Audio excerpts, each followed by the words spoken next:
aujourd'hui, on commence une nouvelle série de vidéos. J'essaierai de vous en proposer une par mois ou une tous les 2 mois, on verra. Ce sera des recommandations de choses à lire, à voir ou à écouter en français, d'accord? Si ces livres, films, séries, etc. sont disponibles dans votre langue, dans d'autres langues, je vous le spécifierai en barre d'informations, d'accord? Donc n'hésitez pas à aller checker pour retrouver les titres dans d'autres langues si besoin, si vous préférez les voir ou les lire dans d'autres langues que le français. Le premier livre que je voudrais vous recommander, c'est un livre qui s'appelle La Tresse, donc c'est ce livre-ci, de Laetitia Colombani, d'accord? Une tresse, c'est une coiffure qu'on fait dans les cheveux, qu'on noue en 3, d'accord? Donc c'est l'histoire de 3 femmes, d'accord? Ce sont 3 histoires qui sont entremêlées, c'est pour ça que ça s'appelle La Tresse. Et donc c'est l'histoire de 3 femmes. Une femme en Inde qui s'appelle Smita, d'accord, qui veut que sa fille aille à l'école et qui veut le meilleur pour sa fille. En parallèle, vous avez l'histoire de Julia, oui, qui vit en Sicile et qui découvre que l'affaire familiale fait faillite. Et la troisième histoire, c'est l'histoire de Sarah, qui est une avocate au Canada, qui va être promue à la tête de son cabinet d'avocats et qui, au même moment, découvre qu'elle a une grave maladie. D'accord ?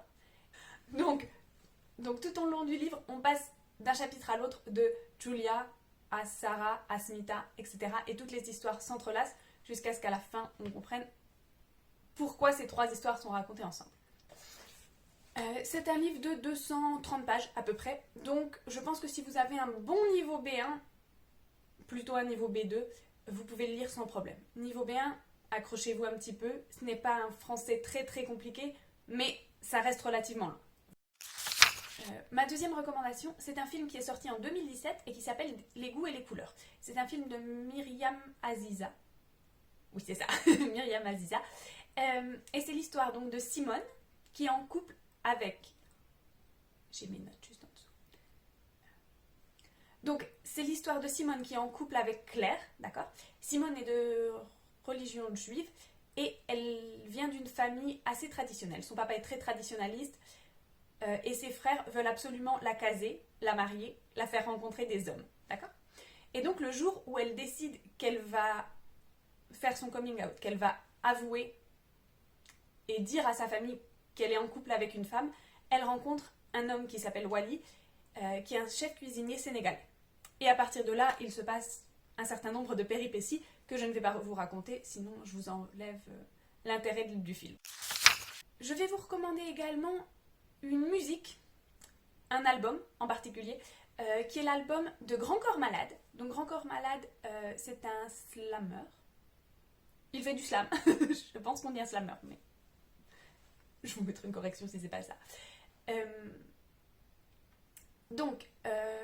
il a sorti l'album récemment, cette année je crois, en 2021, qui s'appelle Mesdames, donc Madame au pluriel, Mesdames.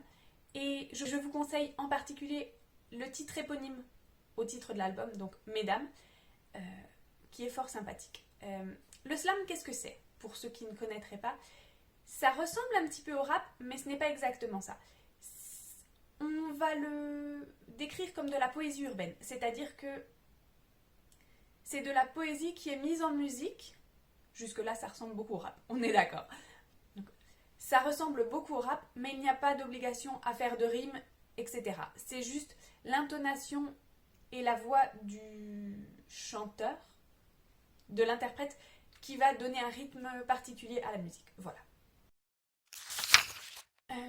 Toujours à regarder, je vous conseille dans un registre complètement différent la série qui s'appelle La Menthe, d'accord? Une menthe religieuse, c'est un insecte, je vous mets une image ici, c'est une sauterelle qui mange la tête de l'homme, qui tue les hommes en tout cas, une fois qu'elles se sont accouplées avec, qu'elles se sont reproduites, d'accord? Donc, c'est une mini-série, il y a seulement une saison de 6 épisodes, des épisodes de 45 minutes, 1 heure, quelque chose comme ça, qui est sortie en 2017. Voilà. Elle est disponible sur Netflix également. Elle est en collaboration avec TF1, donc vous pouvez probablement la retrouver ailleurs que sur Netflix. Donc c'est l'histoire... 1, 2, 3, pardon. C'est une série policière, d'accord? C'est un thriller. C'est l'histoire d'une tueuse en série qui est enfermée depuis 25 ans pour ses crimes, évidemment, et qui va aider la police. La police va aller la chercher pour qu'elle les aide à arrêter, à trouver le responsable d'une personne qui commet des crimes identiques aux siens. Donc de son copycat, en français on dit de son imitateur, de la personne qui l'imite et qui reproduit exactement les mêmes crimes qu'elle. Voilà. Donc voilà, en 6 épisodes, vous avez quelque chose de très intéressant, un petit peu noir. si vous n'aimez pas le sang et les scènes un petit peu sanguinaires, on va dire, c'est peut-être pas trop fait pour vous. Tic tic tic. À écouter, je vous propose un podcast qui s'appelle Choses à savoir. Choses au pluriel, la même chose. Je vous note tous les titres et les informations en barre d'informations, c'est fait pour ça. Donc c'est un podcast qui s'appelle Choses à savoir. Il y a un podcast par jour, tous les jours de la semaine, de lundi à vendredi. Le samedi et le dimanche, je crois qu'ils n'en publient pas, mais je ne suis pas certaine. Moi, j'écoute en particulier Choses à savoir, culture générale et Choses à savoir, histoire. Et de temps en temps, célébrité. Il y en a plein, il y a Choses à savoir, histoire, santé. Je ne veux pas vous mentir, mais il y en a divers et variés. Et donc, ce sont des tout petits podcasts qui durent entre 3 et 4 minutes maximum pour vous expliquer des choses sur des thèmes divers et variés. Il y en a, par exemple, qui vous expliquent qui était Rasputin, par exemple. Il y en a un qui vous explique pourquoi le français est si difficile. Ça peut vous intéresser. Vous avez des thèmes divers et variés et tous très intéressants. Donc, même si l'un ne vous plaît pas, vous pouvez regarder le lendemain, vous aurez un autre thème et forcément quelque chose qui peut vous intéresser. Et comme ce sont des épisodes relativement courts, vous pouvez les écouter plusieurs fois et donc entraîner votre oreille au français. Et puis comme il y a plein de catégories de ce podcast, vous pouvez choisir celui qui vous intéresse. Si vous n'aimez pas l'histoire, vous pouvez écouter sur les célébrités, vous pouvez écouter sur la culture générale, je crois qu'il y en a même un sur la sexualité. Donc vous avez vraiment une large gamme de podcasts à ce niveau-là. Et enfin, ma dernière proposition, si vous voulez pratiquer le français et écouter les informations en même temps, il y a sur YouTube une chaîne qui s'appelle Hugo Décrypte, qui existe d'ailleurs en podcast. Si vous êtes plus podcast que YouTube, il existe également en podcast. Donc, Hugo Décrypte qui fait une série de vidéos qui s'appelle Les Actus du jour. Donc, c'est simplement, c'est déjà beaucoup de travail. Tous les jours, il poste une vidéo, tous les soirs même, une vidéo qui résume les actualités de la journée. Donc, toutes les grandes actualités en moins de 10 minutes.